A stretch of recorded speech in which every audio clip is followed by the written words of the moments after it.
പാലക്കാട് എലപ്പുള്ളിയിൽ വിപണനശാലയൊരുക്കി കൃഷിക്കൂട്ടം.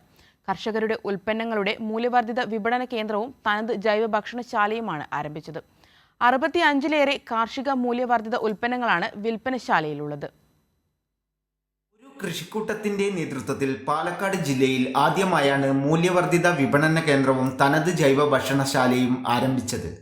എലപ്പുള്ളി കൃഷിഭവൻ പരിധിയിലെ കൃഷിക്കൂട്ടങ്ങൾ ഉൽപ്പാദിപ്പിക്കുന്ന 65ലേറെ കാർഷിക മൂല്യവർദ്ധിത ഉൽപ്പന്നങ്ങളാണ് വിപണനശാലയിൽ ഉള്ളത്.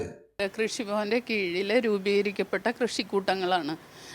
ഒന്ന് നന്മ കൃഷിക്കൂട്ടവും 2 തളിർ കൃഷിക്കൂട്ടവും ഞങ്ങളുടെ 2 കൃഷിക്കൂട്ടങ്ങളുടെ പ്രധാന വിപണന കേന്ദ്രവും കൂടിയാണിത്. ഒരു കൃഷിക്കൂട്ടത്തിൽ 11-12 വീതം അംഗങ്ങളുണ്ട്.